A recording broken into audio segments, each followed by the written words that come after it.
Well, welcome to this special edition of Monday Morning Express. Hey! I know. It's been a long time coming. It's been many years, Fred. Fred, you haven't aged, though.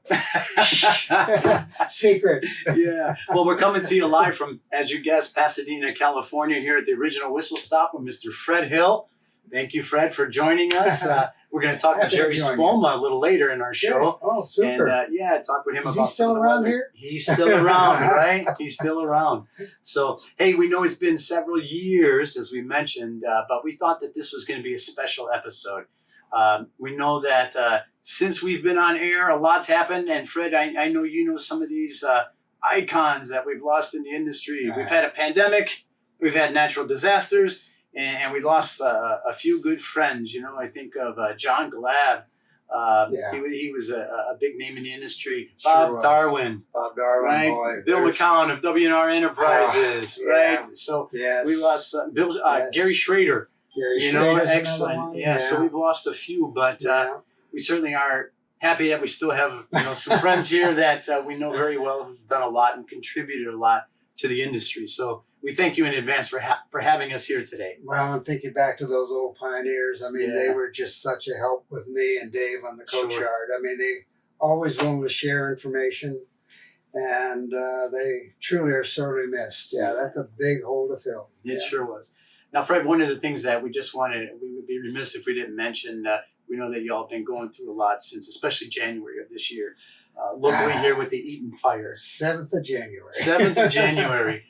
Yeah, probably forever in history, right? So, I'll never forget that night. Yeah, so a lot going on in y'all's lives, and we know that you were affected, your employees were affected. Yes. How are you guys doing now? It's slowly coming back. My manager, who lost his home, decided not to rebuild. But, we're helping my little community. There's a little area with about 13 homes. Of the 13 homes, we lost 11. Oh, boy. So, we're all working together, getting plans, having the Corps of Engineers in there right now clearing the property, and all going to rebuild, all staying together. Sure. And it's kind of a fun little international neighborhood. I have a Muslim couple in there. I have an Indian couple. I have a Chinese Buddhist monk. And it's really an international community, and we have a lot of fun together. So sharing foods and sharing ideas, and so we want to keep it together. Absolutely. Yeah. So that's the fun of it, that we all banded together and it draws you going to closer. stay as a community. Yeah. I know Nathan and I and our crew as we're out here, we were just looking at some of the. And we'll show them on our screen, of course, some of the devastation. It's just, I was overwhelmed by it. We got hurricanes in Florida. And it was like a hurricane with fire, right? Yeah. Being pelted. I will say this, that we fought the fire, saved our home, but 60 miles an hour and you get little balls of fire coming at you, and you don't know what they are until they sputter on the wall and they just sunburst, and they were pine cones on fire. Wow. So that's what created a lot of the fires in the area, these fireball missiles. So kind of sad. But I worried about you. I mean, last week you had the floods and the hurricanes, and I thought, I hope those guys are safe. So what's nice is that we worry about each other. That's it. We're a community in ourselves, so that's great. So the train community is. I don't know about this guy. Well, this guy, he's still the newbie. That's it. It takes a while. I brought him along, because we wanted to talk a little bit about some of your projects. And what did we just receive in? We just got in the beautiful Portland Rose. Fred, how long has this project been in the works? Well, I hate to admit 7 years.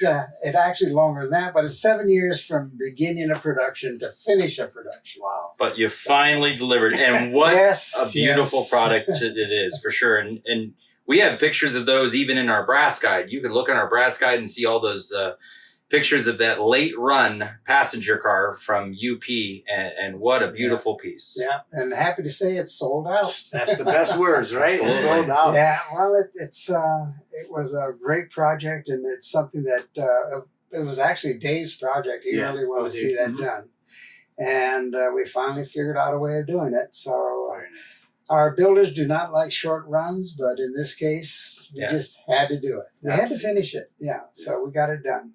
And what do you got in the works, though, Fred? You got several in the books that you're working on. Some of the books that we're working on right now, the Southern Crescent and the Southern. Can't wait for that. There's 2 Crescents coming: the Southern Crescent and the Crescent Limited, depending on the date. And then we've got the BNSF business cars. Now, I got to explain the BNS business cars.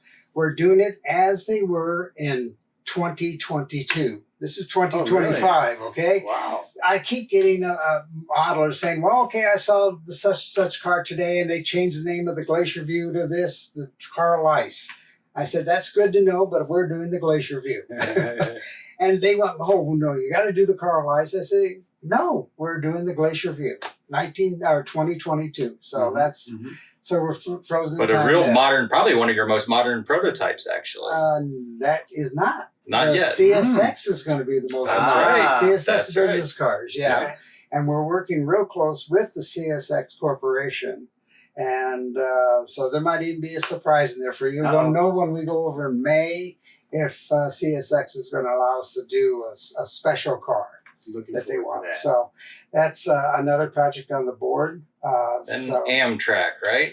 And on the Southern Railway, we're going to do Amtrak cars. Yep. Yeah, Nice. yeah. That again is to get the production up. Yeah. And we have some things on board. I'll mention it that we're investigating right now is the auto train. We were at Amherst and we got a great reception for the auto train there, but it's going to be a complicated train to do. And we're working with a builder, I should say an importer right now, that I'll remain unnamed because we haven't finalized the details. Keep them anonymous. But, yeah. But they're interested in doing the motive power, which is the U25Bs. Right. And doing the auto racks themselves, the Canadian auto racks. There you go. So that'll help us full out. train. Well, you know, an auto rack should sell for MSRP of $99. But if we did in brass, it'd be almost $800. Yeah. And they had 20 on that train. Wow. Wow. So I think it's going to be great that this company, and I think we'll get it finalized by May, that then I can announce it and we'll do a joint announcement. So it's something that I've never done it before, working with another manufacturer, another importer, but it's going to be fun. Nice. Yeah, they're good people to work with. So I think there's one more project that a lot of people have had on their minds, and I know it's almost there, is that restaurant car project, right? Yeah, you say the Portland Rose is a long time coming. The biggest confusion with the restaurant cars is, of course, the exteriors. 17 different paint schemes. It's a lot to bite off. And it's very, well, it's not confusing to me, but it's very confusing to my builders. Yeah. And when we had a meeting last year, I said I will send you all the paint samples and everything. We got it all together. I sent it, and guess what? It's still floating around. Oh, boy. The system. We painted 17 cars and sent cars exactly what we wanted done. And the last time I checked, that was 3 months ago, they were somewhere in a warehouse in Florida. Oh. And it's still Not ours. No, not your warehouse. We didn't take them. No, it's actually the U.S. Postal System that lost them. Oh, Well, they didn't lose them. They tell me where it is, Sure. but I don't know when we'll ever get it. If we can help on that, though, let us know. Yeah, we'll break into the post Yeah. office. But anyway, we finally got Boyd to paint some more cars for us. That was a tough one right there, getting Boyd to paint. But he got it done for us. So in May, we're going to look at final samples when we go over there and then give the go-ahead, the rubber stamp, to paint them. And the other problem we had was Mr. Hahn, who was our painter for 42 years, retired, and we have a new painter now. And Mr. Hahn was on the project for 3 years. So, so that's been the hang up there. So nothing is easy when you're in the importing business. That's right. You just got to look at it and have fun. You always and you guys bear with us. That's it. We hang on along with our customers who, of course, oftentimes wait many years for these projects, but it's a labor of love. To both of us, and they're really a great cadre of people that I enjoy getting their phone calls, their emails from them, and they're excited about everything we do. So, yeah, and you guys keep them happy. That's it. That makes me happy. Teamwork, right? Well, we are a team. I mean, we produce it, you guys sell it. That's the way it should be done. That's it.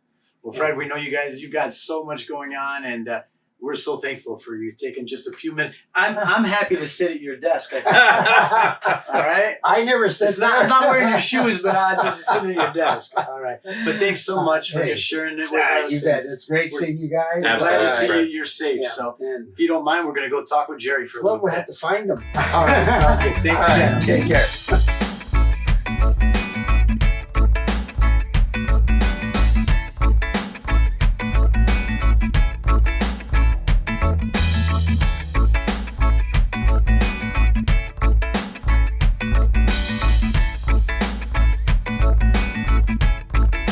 And now we're going to talk for a few minutes with Mr. Jerry Spoma. Jerry, so good to see you. Hey, I know it's been several years since we've been able to get together on Monday Morning Express, but Yes. I think it's 8. And people keep reminding me of that. Yes. Well, don't get old like me, buddy. All right. So, but hey, we're out here. We have nothing to do about that. I'm afraid. Right. Well, hey, listen, I know we're out here in Pasadena. We're picking up a very large collection, a collection in which you've done a lot of weathering. And in there, I am told that we have your very first piece that you ever weathered, right? Now, what year was that? Do you remember? Well, the engine I got was either at the very end of 59 or 1960. It was somewhere around 1960 early. You know, I wasn't born yet. Thanks a lot. I've had that happen before. I'm talking about a certain music I like, and they say, you know, and it's, I wasn't born yet. Okay, so in the late 50s, early 60s.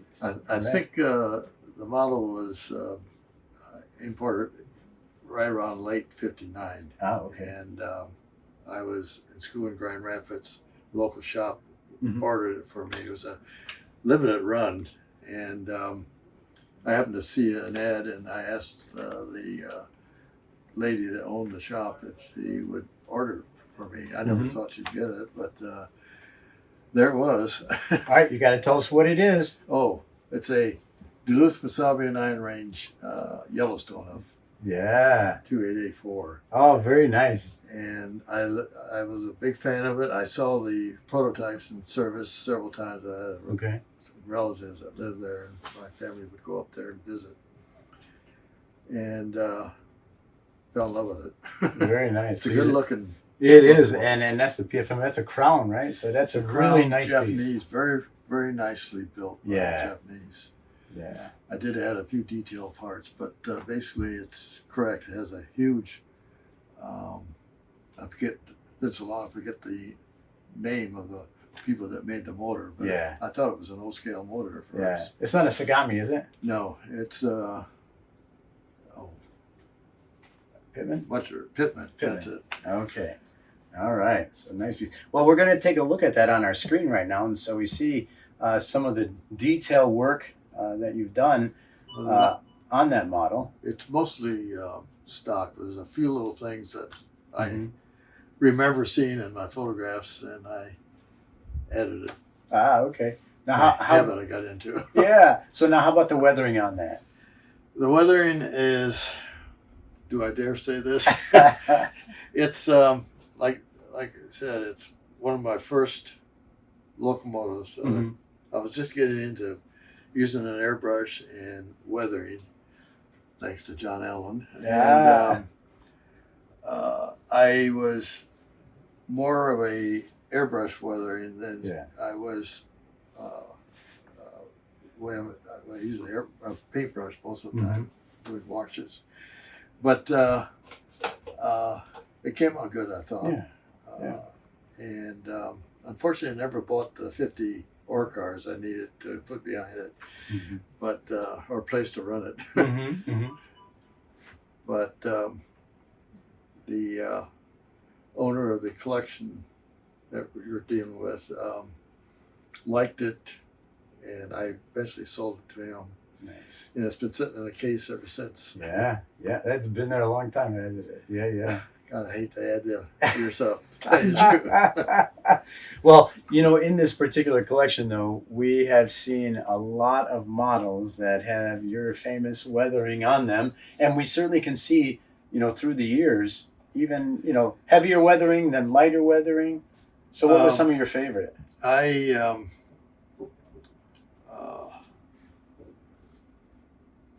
There's a lot of favorite locomotives out of that group. It's hard to. People ask me what's my favorite one. Well, I can't say, but there are some I like. As I said, I gradually went from airbrush to using a paintbrush and washes, although I use airbrush too for certain effects. But the owner of the collection, we worked together. I learned what he liked. In fact, he's my first person I painted for. Oh, nice. And he happened to see an engine, a couple of engines I did.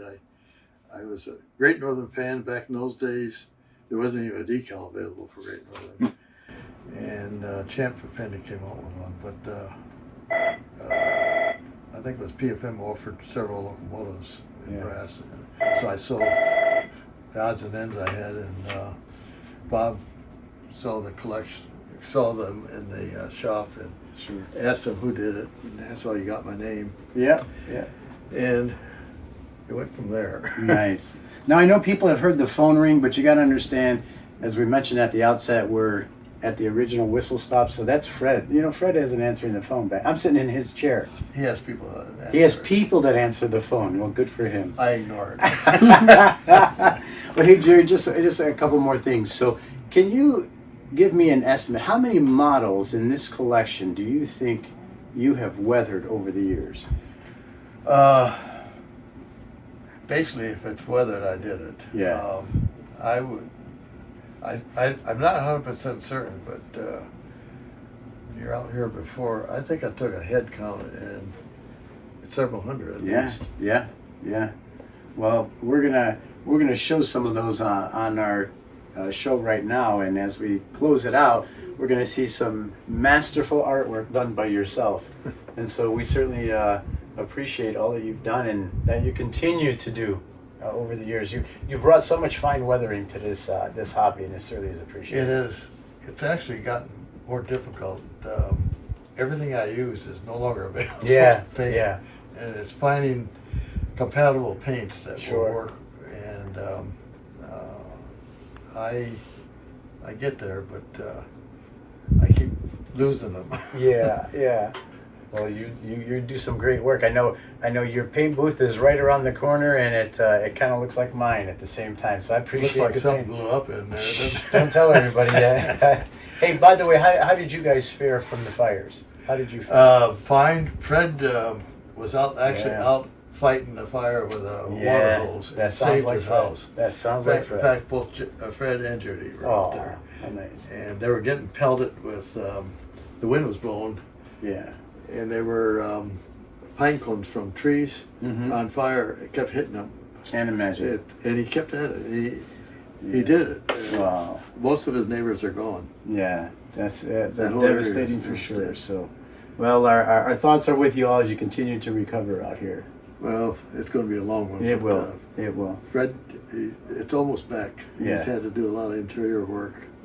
You get something full of smoke, stains and odor, it just doesn't leave. You got to redo the interior. Yeah. Well, we're certainly glad to see that this iconic building has been here for a long time and is still standing. At the outset of our show, we showed the sign from the whistle stop, and it's still here, and you all kept it. So, very good. Fred really had to work to keep that sign. He's a good guy, isn't he? Yeah, he's a good guy. Well, Jerry, we appreciate you. All right, appreciate you being on the see show you again. Yeah, and so we look forward to maybe doing some more MMEs in the future. Okay? Oh, that would be great. All right. Maybe I can do a better job then. Yeah. Well, you know what we'll do? We'll close out our show by taking a look at some of those photos, as we mentioned, of models here in this collection, and be certain to look at our website at brasstrains.com here and pick up a piece of history here from Mr. Jerry Spoma. We know that you'll like it. So signing off here from MME, and good to be back with you on the website, and certainly we look forward to our next episode.